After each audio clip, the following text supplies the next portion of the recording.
Biz Qandaq Tepekkurgha Muhtaj. Birinci qism.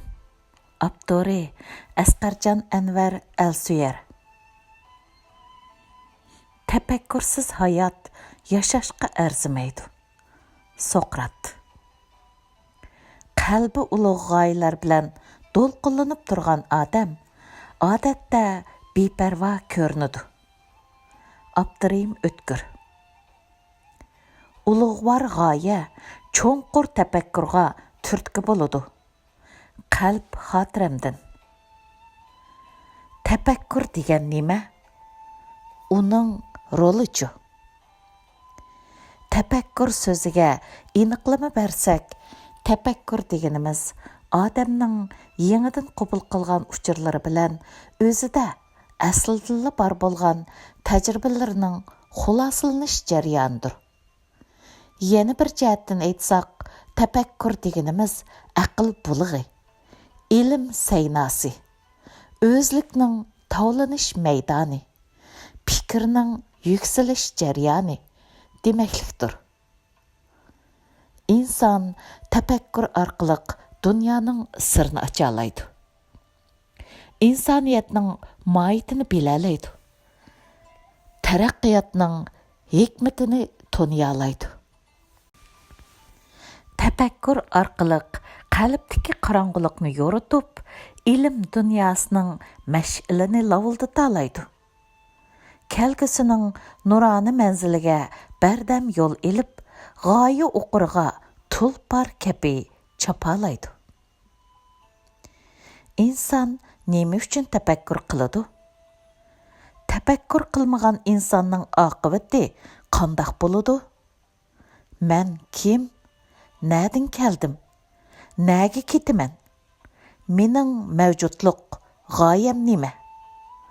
Dunyodagi o'rnim qandoq? Yashashdagi maqsadim-chi? Degandek savollar inson tafakkurining to'xtamay izlanishiga turtki bo'ladi. Darvaqa inson taraqqiy qilish uchun tafakkur qilish kerak. Tafakkur qilmaydigan odam taraqqiy qilmaydigan odamdir. Tafakkursiz yashash odamni tushkunlikka so'raydi. Tafakkursiz yashaganlarda g'oya shakllanmaydi. Tafakkur misoli quroldirki, u batlangan hamon odamni harakatga keltiradi. Harakat odamga barkat ato qiladi. Shuning uchun tafakkur bilan yashash odam uchun intayin zarurdir. Tonilgan adib, shoir Abdulla Molla Qardu Biz nima uchun tafakkur qilamiz nomli maqolasida insoniyat tarixini yana bir ma'nodan tafakkur tarixi deb atashqimi bo'ladi. Tafakkur dunyoviy qimmatga ega o'lmas nazariyaviy asarlarni ko'plab o'qish, mulohaza qilish bilan yuksaklikka ko'tariladi. İnsoniyatning eng cho'ng boyligi cho'nqur tafakkur bilan erishgan ma'naviyat cheksizligi. Ma'naviyat manzillarining parlaq qarorgohidir. İnsoniyatning xo'rmas boyligi tafakkur bilan so'qivatgan farosatlik yurakda deb yezish orqali tafakkur to'g'risidagi vazni ig'ir mulohazlarni o'ttirg'a qo'ydi. Amerikalik geologiya olimi Wallace o'zining bir umrlik muvaffaqiyat va mag'lubiyatlarini xulosa qilib yozgan Neft izlash falsafasi nomli asarda neft chiqadigan yer kishilarning mengisida bo'ladi. Odamning mengisida sansizlagan mo'l boylik koni saqlangan bo'lib, tafakkur bo'lsa, buning ichidagi eng qimmatli boylik manbasidir degan ko'z qarashni o'ttirg'a qo'ydi. Shoir, ijtimoiyat tadqiqotchisi Abdulbasit Abdurahmon inson mengisi bir suyimlik vatandirki, u sening hayotligingdagi eng mustahkam panoyingdir. Jisming musafir bo'lsimi, vataning ro'yingda mustahkamdir. Vaholanki tafakkuring sen uchun mangulik vatan. Yahudilar dal mushxil vatan tuyg'usini qalbiga ham ma'rifiga mujassamlagan millat bo'lib, ular tafakkur orqali mengisini burg'ilab boyliq hosil qildi. Ular yaratgan bu xil boyliq yer shari iqtisodining yadroliq taraqqiyotini o'z ichiga oldi. Ular aql orqali vatanini topdi. Vatan ularning ro'yida saqlangan edi deb yezish orqali tafakkurning yashashda inson uchun naqadar zarurligini yo'rtib berdi. Paskal inson fikr qila oladigan qo'mush deyish orqali insonning jismoniy jihatdan to'limi ojiz ekanligi, uning kuch-qudrati, ideya va tafakkurda ekanligini yo'rtib berdi. Qadimki Yunonning ataqliq faylasuflaridan Sokrat, Aflatun, Aristotel qatorliqlar insoniyatning yuksalishini yuksak tafakkur namunalari bilan bog'lab, insoniyat taraqqiyotiga hozirgacha ta'sir ko'rsatish orqali tafakkurning mangulik qudratini namoyon qiladi. Ataqliq olim, faylasuf Al-Farabi Aristotel asarlariga sharhi yezib, sharqning tafakkuri bilan g'arbning tafakkurini birlashtirib, o'ziga xos tafakkur g'aznisi yaratish orqali sharqning ko'ziga aylanadi. Biz yuqorqilardan tafakkurning rolining o'ylaganimizdanmi naqadar zo'r ekanligini tunib yetalishimiz mumkin. Demak, tafakkur bizni zo'r kuch-qudratga ega qila oladi ham eng xor holatga keltirib qo'ya oladi. Amerika yozuvchisi Mark Twain buyuk odamlar bizdimi bir buyuk ruhning yo'shirinib yotadiganligini esimizga soladi va bizni buyuk odamlardan bo'lishga rag'batlantirdi deb yozgan ekan. Gerçi mening buyuk odamlardan bo'lish istikim bo'lmasimi, ammo yuragimda, vujudimdagi qiziqishga tegishli taraflarni haq dodiga yetkazib, qezishdan iborat bu istak lavuldaydi. Bu istak mening davrdoshlarim va qurdoshlarim orasida ulgulik odam bo'lishga, tafakkurda Alloh saviyaga yetishga har vaqt ündəb durdu. Makanımız və təpəkkürümüz. Yazğıcı, alimlar, mutafakkur, faylasuflar qadimdan hazırgacha təpəkkür haqqında talay o'ylanishlarni qildi. Tepekkurgha turlik aniqlimlarni berdi. Har xil qarashlarni o'ttirg'a qo'ydi. Mening tövəndə o'ttirib qo'ymoqchi bo'lgan fikrlarimmi ana shu tarixda o'tgan ustozlarning fikrlarining boshqa shaklda ifodalanishi mumkin. Ammo men navbatdagi mavjudligimiz, zamon va makonimizning bizdan kutayotgan tafakkuri to'g'risida qarashlarimni o'ttirg'a qo'yishni qimmatga ega deb qarag'ashqa qalam tulparimga minib o'ltiribdiman. Men bu yil 30 yoshning qarsini oldim. O'tmishimga nazarimni ag'dirsam, umrimning oldingi 18 yilini kuchanoyisda o'tkazibdiman. Yoshlik davrimdagi o'qishga bo'lgan o'tdak ishtiyoqim, o'qituvchi ustozlarimning ilhom madatlari, ota-onamning qo'llashi natijasida Şinjan Universitetidan iborat ma'rifat bog'chisida ilm tahsil qilish fursatiga nail bo'ldim. Odam muhitning mahsuli degan gap haqiqatan to'g'ri ekan. Nayadan Abdunum rayonunun mərkəzi şəhəri kelib, oquş, mağa nurg'unlagan o'ylanishlarni ato qildi. Ilgirki turmush shakli zamonaviy shaharning rangdorlikqa to'lgan qaynam tashqinida bara-bara o'zgarmoqda edi. Yatar joyim oiladan yotoqqa o'zgardi. Uchrashadigan odamlarim ota-onam va urug' tuqqanlarimdan yurt-yurtlardan kelgan saboqdosh do'st-yoralarga o'zgardi.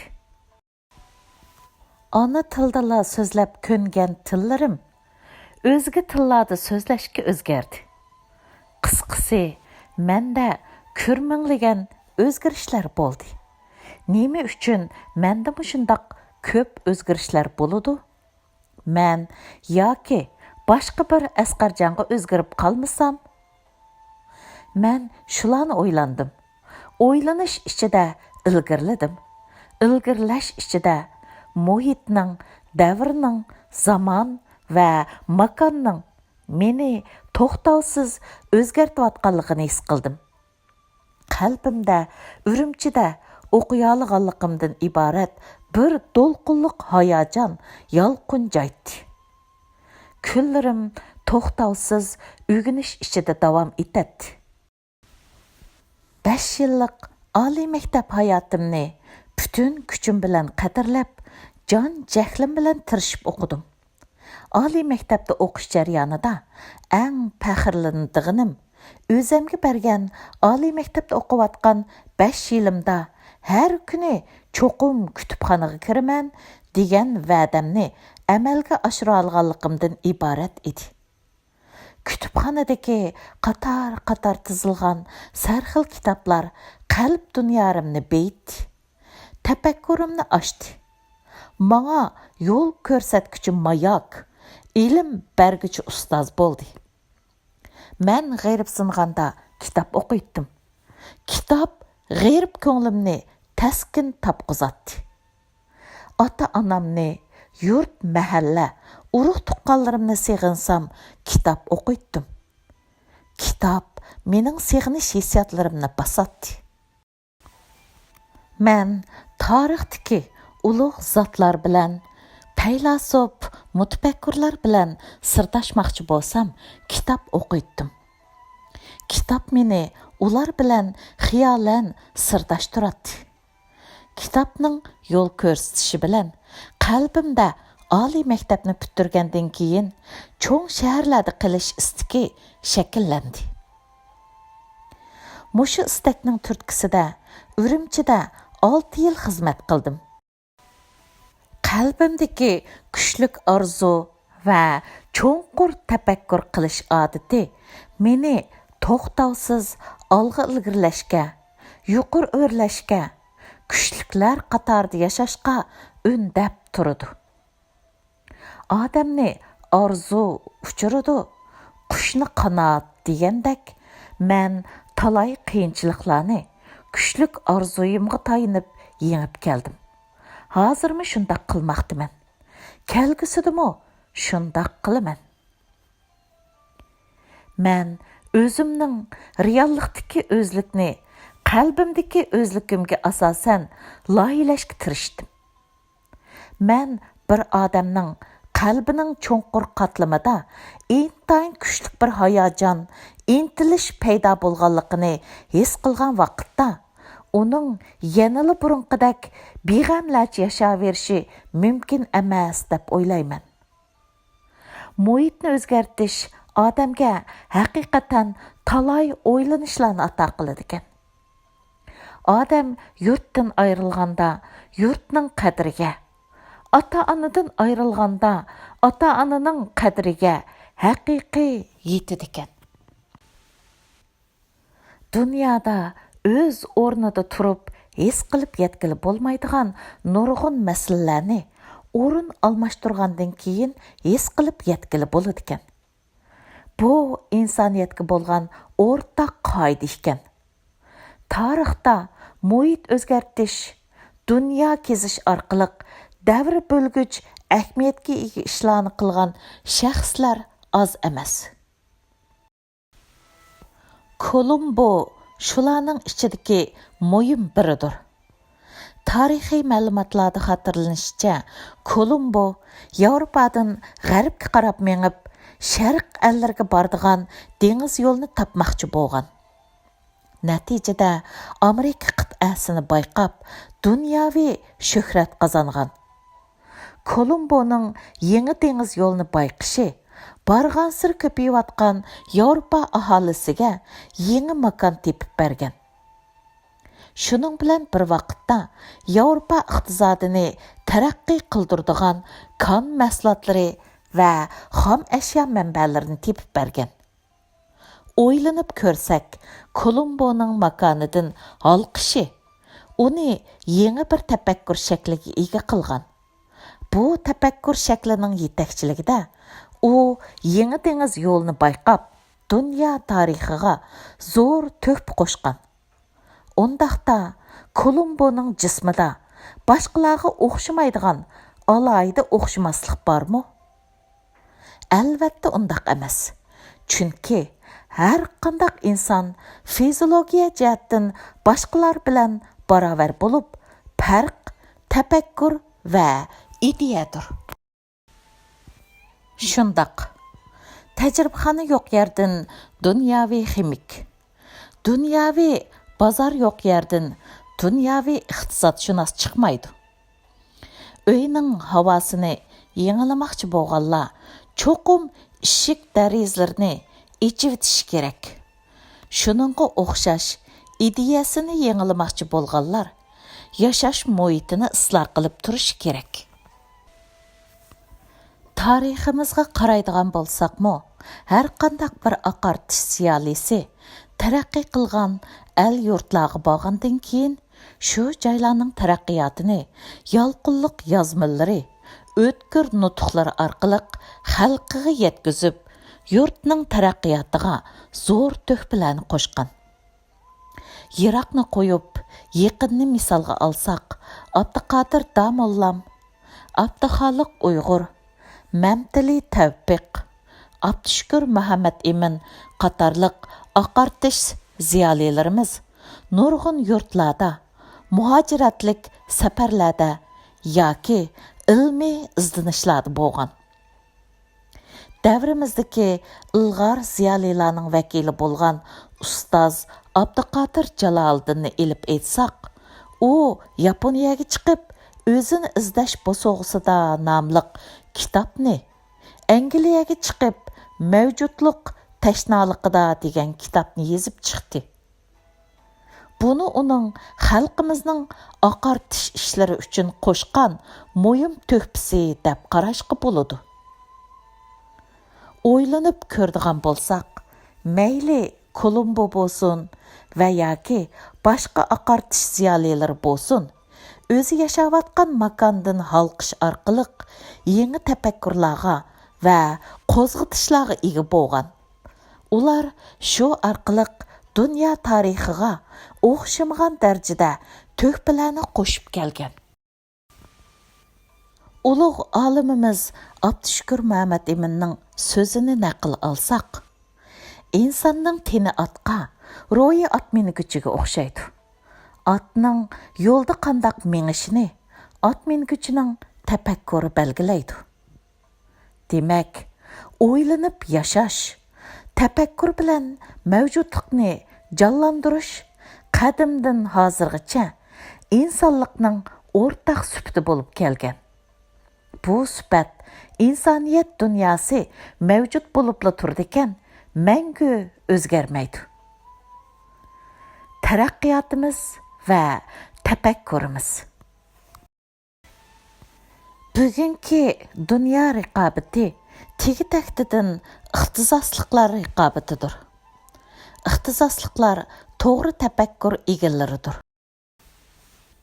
Qandaq muhitning yaratilishi amaliyotda diqqatimizni qandaq ishlarga burg'anligimizga bog'liqdir. Mohiyatidan olsak, dunyo raqobati tafakkur raqobatidir. Baylar bilan namratlar, aqillar bilan nadonlar, yaxshilar bilan yomonlar, ilg'orlar bilan qaloqlar qatorliqlar qarma-qarshi sifat olgan ikki xil kishilar o'ttirsidagi farq asli vaslidan olganda tafakkur farqidan iborat. Beyish bir xil tafakkur odati. Sizda faqat boylarga xos tafakkur odati va harakat mezoni bo'lgandila, ondan boy bo'la olasiz.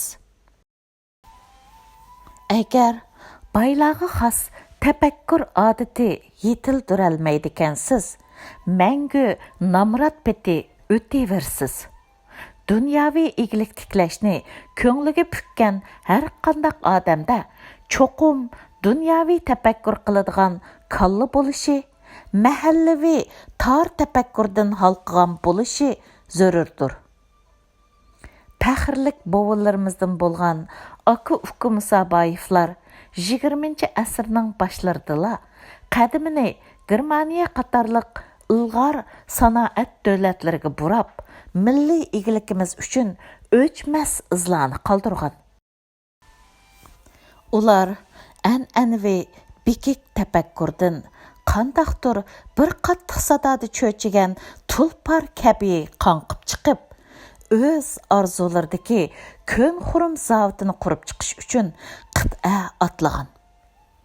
Bu jarayonda behisob qiyinchiliklarga uchirgan bo'lsa-mu, bu qiyinchiliklarni mustahkam irodasiga tayinib bit-chit qilgan. Acaba ota-bobolarimiz buningdan bir asr burun halqiyalagan bekik tafakkurdan aramizda halqiyalaydiganlar chiqmasmi? Albatta chiqadi. Chiqyotidi. Kelgusidimi? To'xtovsiz chiqadi. Bugungi kunda hammaning diqqatini tortayotgan dunyoviy katta boylardan Microsoft shirkatining qurg'uvchisi Bill Gates bo'lsin, Alma shirkatining qurg'uvchisi Jobs bo'lsin, hammasi egilik tiklash jarayonida nurg'un mushkulotlarni yengib, to'g'ri tafakkurga tayinib, muvaffaqiyatning yuqori chekiga pallama-palla yetganlar hisoblanadi. Egilik tiklash baygisida chopqur tulparga aylanish yoki aylanolmaslik ana shu egilik tiklashni qalbining cho'nqur qatlariga mahkam pukkan kishining tafakkuriga bog'liqdir. Egilik tiklash raqobatimi? Mundaqcha aytganda tafakkur raqobatidir. Misolan, Bill Gates eng dastlabida o'zi ishlatayotgan kelangsiz kompyuterning kelgusida dunyodagi hamma oilalarni qoplaydiganligi to'g'risida cho'nqur tafakkur qilmagan bo'lsa, hozirgidek hammani hayratda qoldirganligidek mo'l natijalarga erisholmagan bo'ladi. Jobs o'zi ishlagan alma telefonining sahroyi kabir cho'lligida qo'y beqiyotgan bir qora tanlik oddiy mo'maymo ishlatalaydigan qulay texnikalik mahsulotga aylanadiganligini oldin o'ylab yetmagan bo'lsa, bugungi dunyodagi kuzurliq alma mahsulotlari barliqqa kelmagan bo'ladi. Meningcha, bir odamning uyi bo'lmaslikqa bo'ladi, mashinasi bo'lmaslikqa bo'ladi, puli bo'lmaslikqa bo'ladi.